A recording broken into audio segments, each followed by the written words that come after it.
Hello friends, आज हम BSc second year के फर्स्ट यूनिट में टेक्सोनॉमी कॉन्सेप्ट पर टॉपिक पर डिस्कशन करेंगे।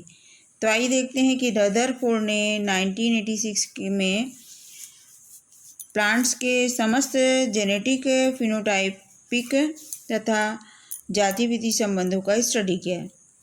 इसके अंतर्गत उन्होंने निम्नलिखित आवश्यकताएं टेक्सोनॉमी के अंतर्गत उन्होंने निम्नलिखित जानकारियाँ प्रस्तुत की।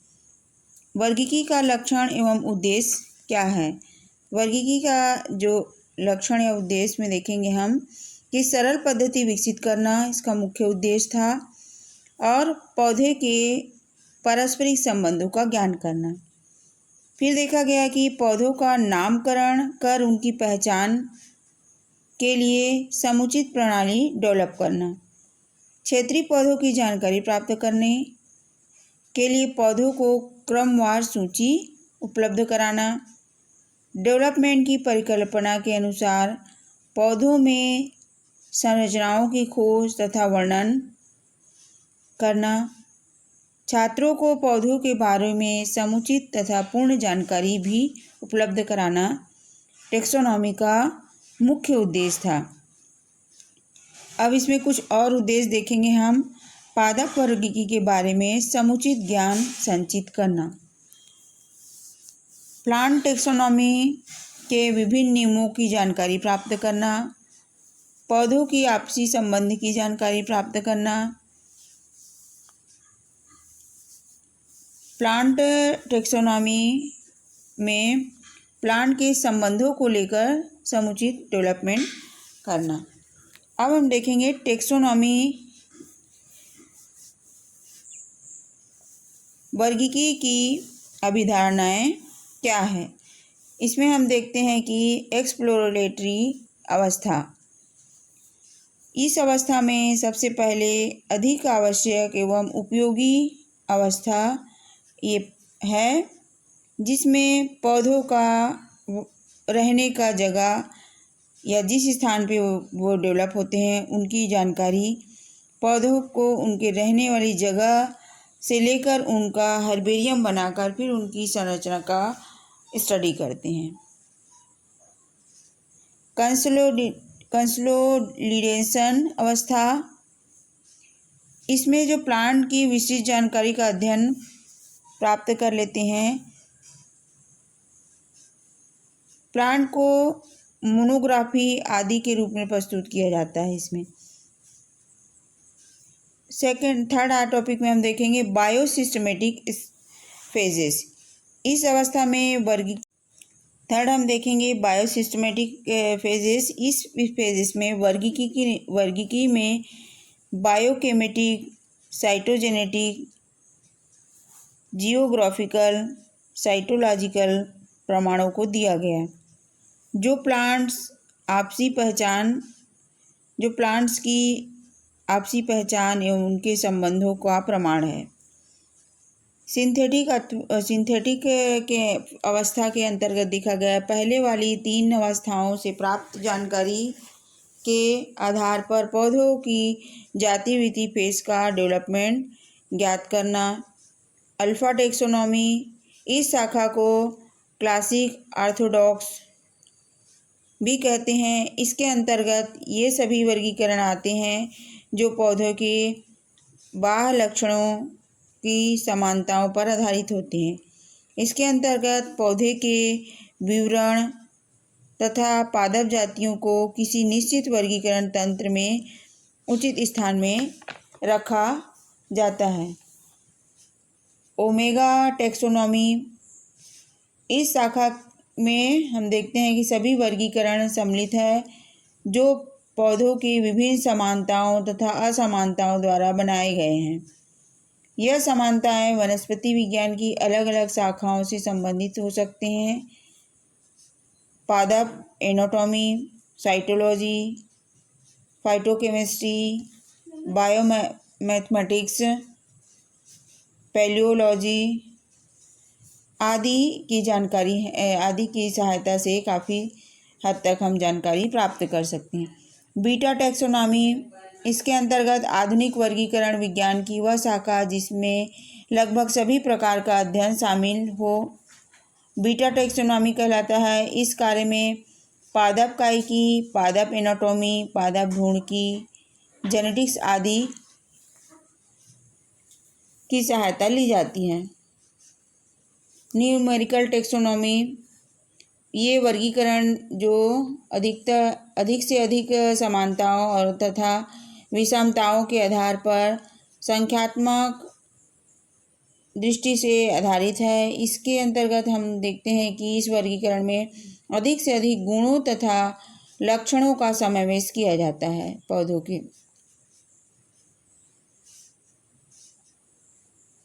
न्यू सिस्टमैटिक्स यह हक्सले 1940 द्वारा इस्तेमाल किया गया था। इसमें जो प्लांट्स का क्लासिफिकेशन अधिक से अधिक कारकों को शामिल करने का मुख्य उद्देश्य था। गामा टैक्सोनॉमी, इसके अंतर्गत किसी जाति की समष्टियों का अध्ययन किया जाता है और जाति वृत्ति प्रवृत्ति का पता लगाया जा सकता है। इसी प्रकार हम देखते हैं रासायनिक वर्गीकी। रासायनिक वर्गीकी में हम देखेंगे पौधों में जो रासायनिक लक्षणों की टैक्सोनॉमी की दृष्टि से काफ़ी समय में प्रयोगात्मक उपयोगिता रही है। एग्जाम्पल के लिए हम देखते हैं कि अम्बेलिफेरी लेबिएटी कुल के सदस्यों को उनकी विशिष्ट प्रकार की स्मेल से पहचाना जा सकता है। ये स्मेल इस कुल की प्लांट्स की पत्तियों से आती है जो उनमें उपस्थित ऑयल ग्रैंड की उपस्थिति के कारण होती है। इस प्रकार हम देखते हैं कि कंपोजिटिव के दो सब फैमिलीज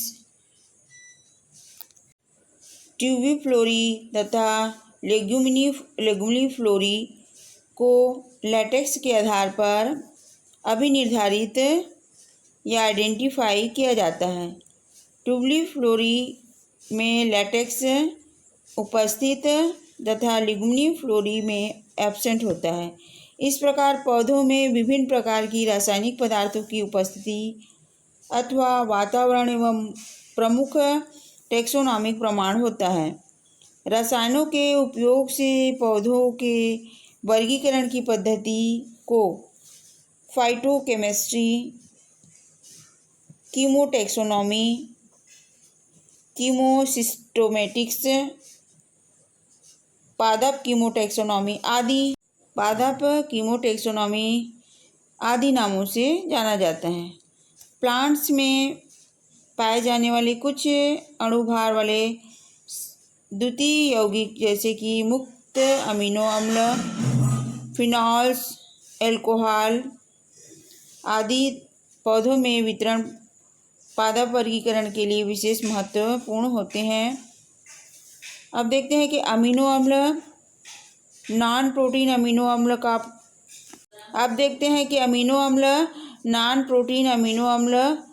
अम्लों का पौधों में वितरण पादप वर्गीकरण की दृष्टि से काफ़ी महत्वपूर्ण होता है। विशेष रूप से लेगुमिनोसी कुल में इनका वितरण जो है इनमें पाए जाने विभिन्न जीनस की वर्गीकृत स्थिति निर्धारित करने में काफ़ी यूज़फुल होते हैं। अमीनो अम्ल इस कुल के बीजों में पर्याप्त मात्रा में प्रेजेंट होते हैं। बेला, लेथाइरस जीनस में उनमें उपस्थित अमीनो अम्ल की किस्म के अनुसार इन्हें 7 वर्गों में विभाजित किया गया है। इन 7 में विभिन्न प्रकार के अमीनो अम्ल उपस्थित होते हैं। इसी प्रकार से अमीनो अम्ल वितरण के आधार पर जीनस विसिया को 4 वर्गों में विभाजित किया गया है। केवल कुछ ही पौधों में पाया जाता है। इस अम्ल की उपस्थिति के लिए अनेकों जेनरा का विशेष लक्षण है। 3 कुलों में से इसका संबंध है। फिनोलिक यौगिक, विभिन्न प्रकार के फिनोलिक यौगिक भिन्न भिन्न मात्राओं तथा संख्याओं में पाए जाते हैं।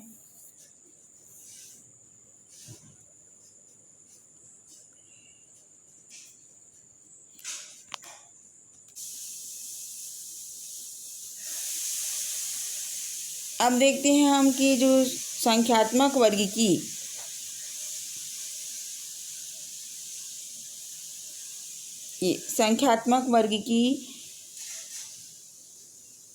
टेक्सोनोमेट्रिक्स या संख्यात्मक वर्गीकी विज्ञान की वह शाखा है जिसके द्वारा प्लांट का वर्गीकरण गणितीय विधियों द्वारा किया जाता है। दूसरे शब्द में, जब सरल गणितीय सिद्धांत या तकनीकियों या विधियों का उपयोग प्लांट्स के वर्गीकरण अध्ययन के लिए किया जाता है, उसे ही हम क्या कहते हैं? संख्यात्मक वर्गीकी कहते हैं। जार्डिन तथा सिम्पसन 1971 ने इसे मैथमेटिकल टैक्सोनॉमी कहा। मेयर रोजर 1963 ने इसके लिए टैक्सीमेट्रिक्स नाम दिया। न्यूमेरिकल टैक्सोनॉमी के सिद्धांत, इसमें हम देखते हैं कि टैक्सा के बारे में अधिक सूचना तथा अधिक से अधिक लक्षणों की जानकारी से वर्गीकरण अधिक सही होगा। सभी लक्षणों को समान भार या महत्व दिया जाता है। दो अस्तित्वों के बीच समानता उनके प्रत्येक लक्षणों की समानता पर आधारित होता है। कोरिलेशन ऑफ कैरेक्टर का आकलन करते हैं। भिन्न भिन्न टेक्सा में इस प्रकार का डाटा भिन्न होता है।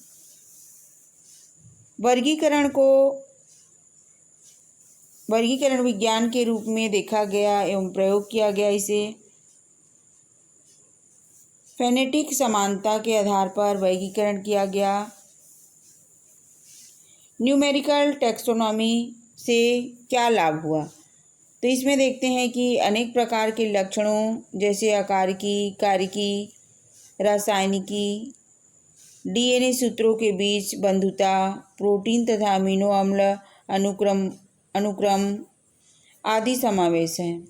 अधिकांश डाटा हम देखते हैं कि स्वचालन पद्धति से प्रयोग होता है, इसलिए वर्गीकरण प्रक्रम तेज गति से होता है तथा अधिक प्रशिक्षित व्यक्ति की आवश्यकता नहीं होती है। डाटा के अंकों के रूप में रिकॉर्ड किया जाता है, जिसका इलेक्ट्रॉनिक डाटा प्रोसेसिंग तंत्र के द्वारा किसी वर्गीकरण संस्थान के प्रयोग करके विवरण कुंजी, कैटलॉग, नक्शा तथा अन्य डॉक्यूमेंट तैयार किया जाता है। मात्रात्मक होने के कारण टैक्सा के बीच वर्गीकृत भिन्नताएं स्पष्ट दिखाई देती है, इसलिए इनसे कुंजी का वर्गीकरण अधिक सही बनाया जा सकता है। सभी जीवधारियों को उनके लक्षणों से प्राप्त प्रमाणों के आधार पर वर्गीकृत किया गया है। एक विशिष्ट में हजारों लक्षण पाए जाते हैं।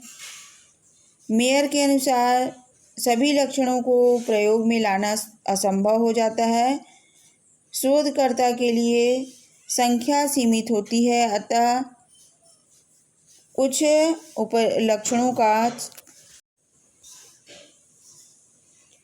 लक्षणों का हम चयन कर सकते हैं। बेंथम एवं हुकर, एंगलर प्लांटर, हचिंसन, टिप्पो आदि ने आकारिकी, मॉर्फोलॉजिकल, एनाटॉमिकल लक्षणों को प्रमाण का प्रमुख स्रोत माना है, जबकि आधुनिक वैज्ञानिक जैसे ताजन, क्रॉनक्विस्ट, डहलग्रेन, थोर्ने आदि ने अधिक संख्या में गुणों को वर्गीकरण का आधार माना है। इसी कारण से बाद में दिए गए वर्गीकरणों को अधिक मान्यता प्राप्त हुई। अधिक नेचुरल है ये। अधिक लक्षणों के को प्रयोग में लाना तथा सभी लक्षणों को वर्गीकरण में प्रयोग में करने का सुझाव एडसन 1763 में दिया। वर्गीकरण में समान भार वाले गुणों को चुना जाता है। इन गुणों के अंतर संबंधों पर टैक्सा आधारित है। टैक्सोनॉमिक या संख्यात्मक वर्गीकी मुख्य रूप से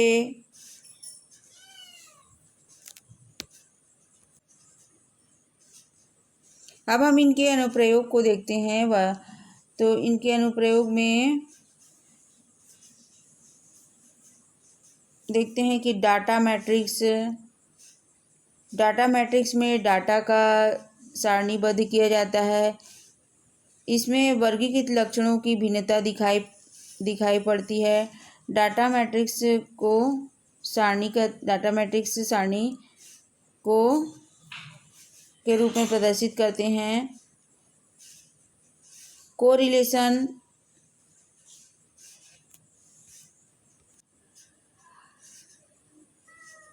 प्रिंसिपल ऑफ प्लांट टेक्सोनॉमी। इसमें देखते हैं पादप वर्गीकी विश्व के सभी पौधों की पहचान, नामकरण, उनके वर्गीकरण के अध्ययन की शाखा है। पौधों का अपना कोई भी नाम नहीं होता है, इस कारण उनके विभिन्न लक्षणों को ध्यान में रखकर उनकी एक खास नाम दिया जाता है, जिसे पादप नाम कहते हैं। पौधों के विभिन्न समूहों को एक निश्चित क्रम में रखने की प्रक्रिया को पादप वर्गीकी कहते हैं। यह वर्गीकरण निश्चित गुणों तथा क्रम के अनुसार करते हैं। स्टार्टिंग में देखते हैं कि जितने भी वर्गीकरण दिए गए हैं वे सभी पौधों में पाए जाने वाले विभिन्न प्राकृतिक बाह्य लक्षणों पर आधारित थे। लेकिन जो 10वीं सदी के सभी वर्गीकरण पौधों की विकास प्रक्रिया का अध्ययन किया गया। चार्ल्स बेसी ने निम्न विकास क्रम को मान्यता दी, जिसे बाद में जॉन हचिंसन 1972 ने भी 24 सिद्धांत के रूप में माना। पादप वर्गीकरण के निम्न सिद्धांत हैं। विकास ऊर्ध्वमुखी तथा अधोमुखी दोनों दिशाओं में होता है। पौधों के सभी अंगों का विकास एक ही समय पर हो ऐसा निश्चित नहीं है। विकास का क्रम प्रायः समरूपक होता है तथा लगातार पूर्ण होने तक होता है। वृक्ष तथा झाड़ी शाकी पौधों से अधिक आद्य हैं। आरोही पौधे वृक्ष तथा झाड़ियों से अधिक विकसित हैं। बहुवर्षीय पौधे एक वर्षीय तथा द्विवर्षीय पौधों से आद्य हैं। स्थलीय पौधे जलीय पौधों से आद्य हैं। पत्तियों तथा पुष्प का सम्मुख तथा चक्रदार विन्यास अधिक विकसित है। संयुक्त पत्तियां सरल पत्तियों से अधिक विकसित हैं। बिखरे हुए संवहन फूल एक क्रम में व्यवस्थित फूलों से अधिक विकसित होते हैं। एक लिंगी पुष्प उभयलिंगी पुष्प से अधिक विकसित हैं। एकल पुष्प संरचना पुष्प क्रम में व्यवस्थित क्रम से आद्य हैं। चक्रदार अथवा कोर स्पर्शी क्रम में लगे पुष्पांग सर्पिल कोरछादी से अधिक उन्नत हैं। अल्पभागी पुष्पों का विकास बहुभागी पुष्पों से हुआ है। इसी के साथ साथ जो रिप्रोडक्टिव ऑर्गन या अंग होते हैं, बंध्यकरण क्रमशः होता चला गया है। दल रहित पुष्प अधिक विकसित हैं। संयुक्त दलीय दशा अधिक विकसित है। एक व्यास समित पुष्प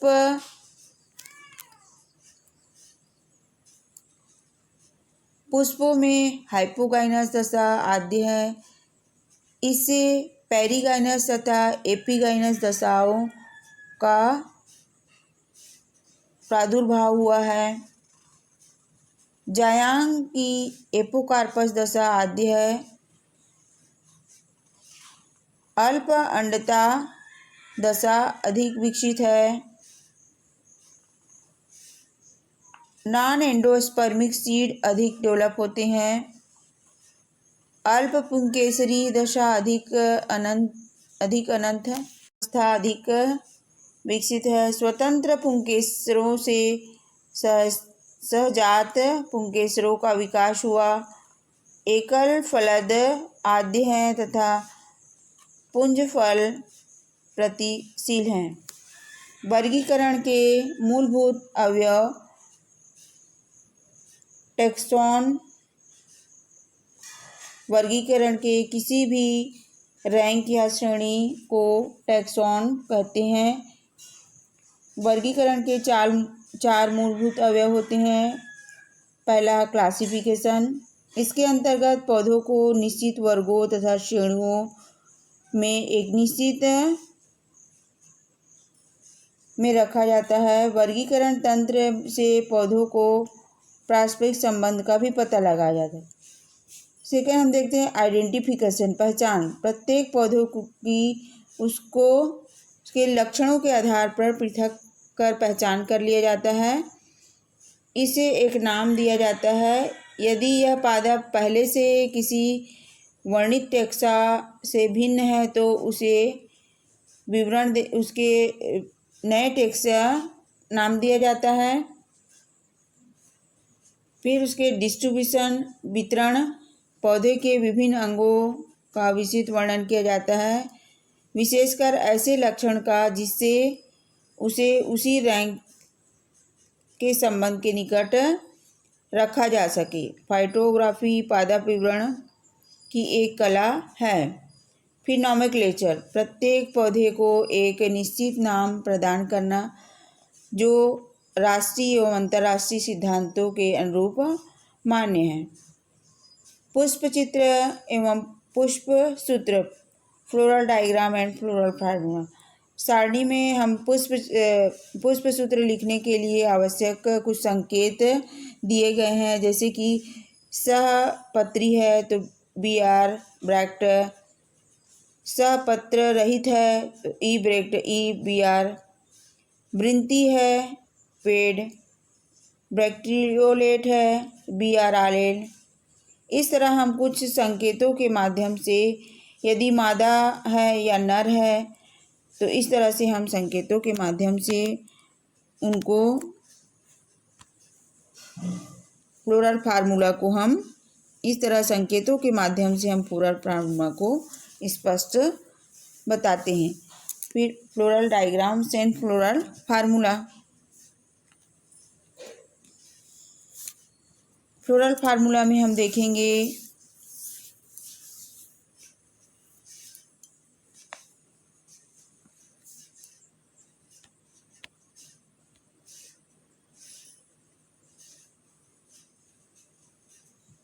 पोस्टीरियर साइड,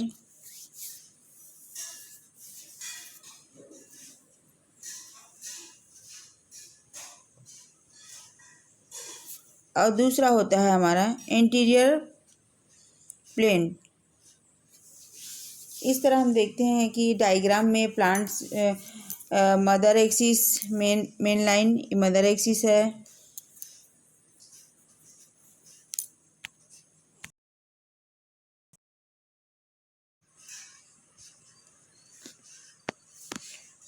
फ्लोरल फार्मूला में देखेंगे, इससे प्रकट होता है कि पुष्प जो है जाइगोमॉर्फिक द्विलिंगी बाह्यदल संलग्न, कैलिक्स में 5 बाह्यदल, कोरोला में 5 दल, पुंकेसर, जायांग एक कार्पल सुपीरियर। नीचे पिक्चर में दिखाया है हमको पोस्टीरियर साइड, इसमें देखेंगे mother axis, diagonal plane, androecium, lateral side में हम देख रहे हैं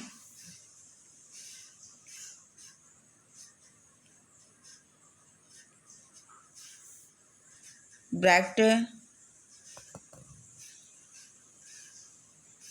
diagonal plane bract, calyx, corolla, gynoecium,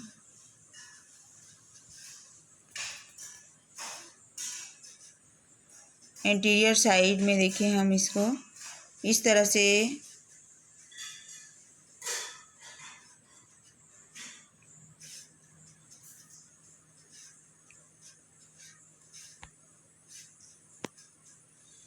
से हम फ्लावर फार्मूला का स्टडी पहले उनके सिंबल्स को देखेंगे, स्टडी कि सिंबल्स के द्वारा ही हम फ्लोरल फार्मूला को किस तरह लिख सकते हैं।